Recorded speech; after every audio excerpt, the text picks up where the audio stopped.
Coming to the Punch newspaper this morning, Nigeria Chief of Defence Staff General Christopher Musa has stated that the arrest of pro-Biafran agitator Simon Ekpa in Finland on terrorism-related charge in November 2024 has led to improved security in Southeast. So my question is, do you think Simon Ekpa is the problem of the Southeast security? Let me just tell you, when Christopher Musa is making that kind of statement associated with, a voice of resistance from Finland, Simon Ekpa is voice of resistance from Finland, and Simon Ekpa was a kind of, a bridge that was trying to unveil what was happening in the eastern part of the country.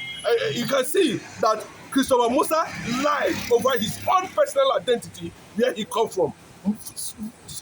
Colonel Musa is a terrorist Fulani military officer. A terrorist. If he can open his mouth and said that arrest of Simon Ekpa stopped insecurity in eastern part of the country, that is a total cheap blackmail of people who has already been Islamized and Fulanized and are carrying out military terrorist Islamic agenda on the people of Biafra, using the governor of Imo State, Hope Uzodinma, as a point of entry and conquest in the entire eastern land.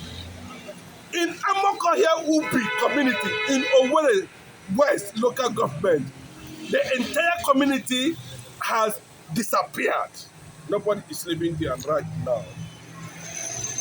The herdsmen with AK-47 and 49, who has been hidden in a rugged forest planted and discovered by the same Fulani tailored terrorist governor, Hope Uzodinma, who has not come out to make a statement, issue a statement resisting, stopping or commanding the killing of Igbo people in their respective farmland.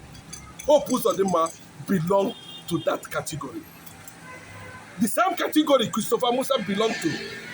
Is it not a shame that the chief of army staff is coming up publicly to tell people to go and learn taekwondo and karate when armed military herdsmen are using AK-49, killing people in Benue, killing people in Plateau, killing people everywhere?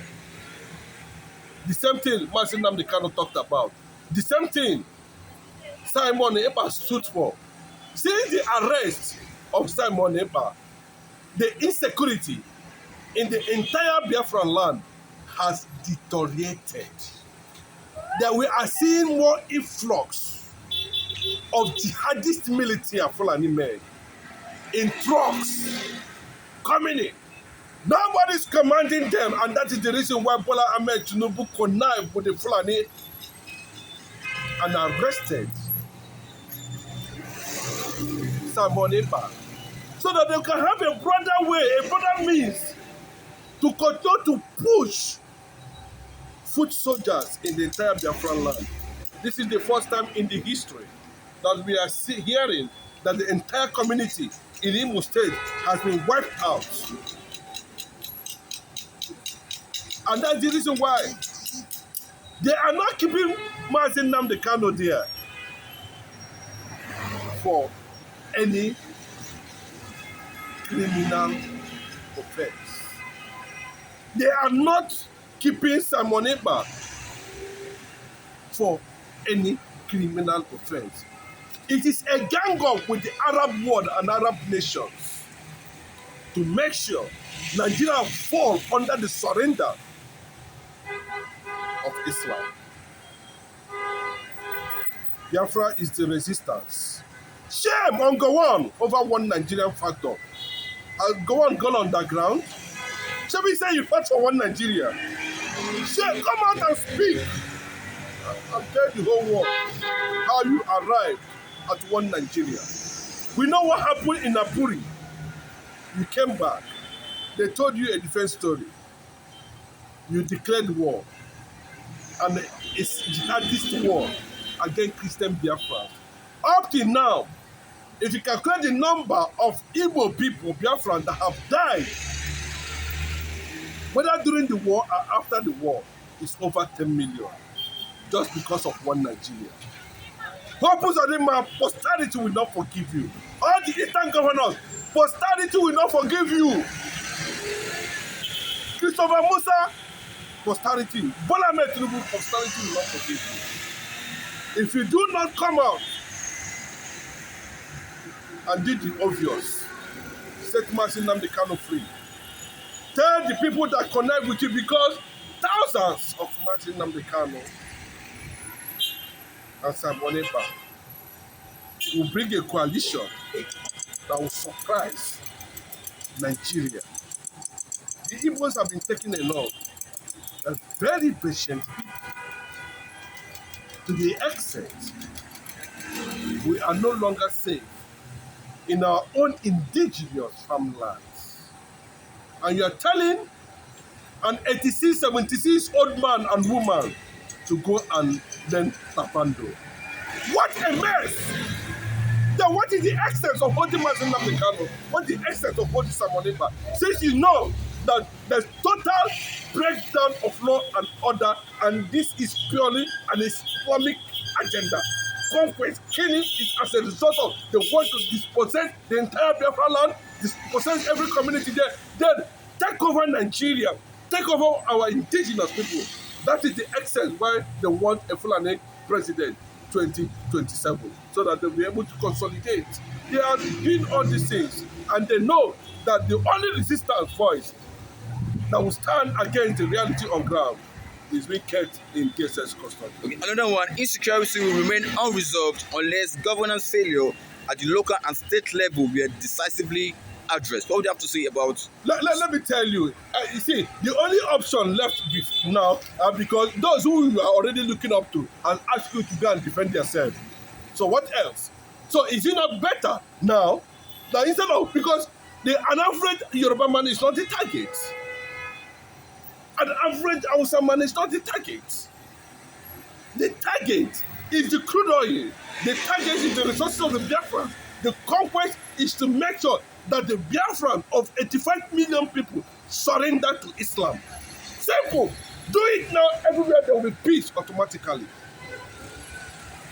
It's not about local government, it's not about state government, it's not about what we're talking about. These are the reality, what we are shouting. Our religious leaders are silent, where Christians are being killed on daily basis. Our top men of God are silent, where this calamity is going on daily basis. They are silent. Even the government themselves are tired of Nigeria. What Nigeria family. The world will celebrate Biafra as the rising resistance force a nation in no time. I keep on saying it. The coalition that is going to power the sovereignty of Biafra is not going to come from Nigeria. The coalition that is going to come as a result of what is happening in Nigeria, and everything about Nigeria are being documented. Tell me why IBB and the rest of them are silent. Why are they silent in the midst of reality? Why is Abu Salam is silent? Why is IBB silent? Why are these people silent? Why is Gowon silent? Why are they not speaking up the way Nigerians are dying, unprovoked by these people and those who said they are the one that imported Fulani military?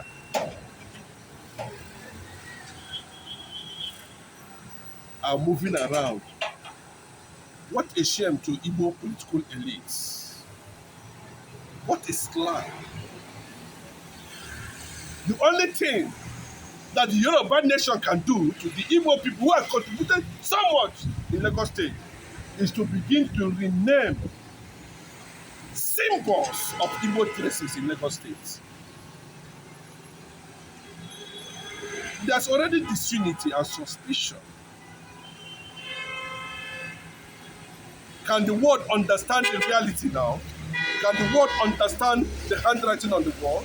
Can the world stop this issue that has to do the manipulation that is ongoing and stop anything that has to do with election in Nigeria. Let us resolve and sit down and take note of what do we do? How do we still want to stay together as a one nation?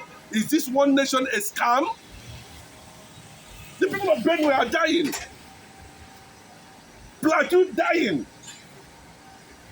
The only people that are guaranteed to exist in Nigeria are the leaders of terrorist organizations, now in political parties.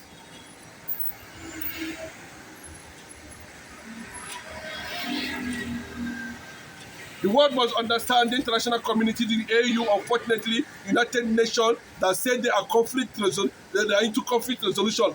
Shame! Why is Jonathan not talking? Shame on these people. They are the ones that have ruled Nigeria and brought calamity. Can Jonathan stand up and declare that, tell the whole world, since you have been involved in an assignment that has to do with conflict resolution? Go on, Jonathan, silent over the killing of Biafras. It's a clear fact that Omotosho might not be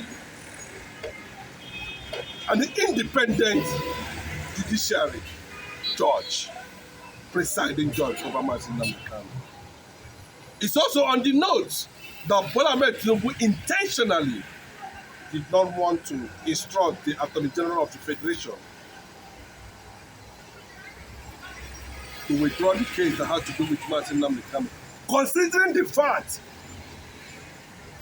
that our people are being killed on a daily basis without any provocation.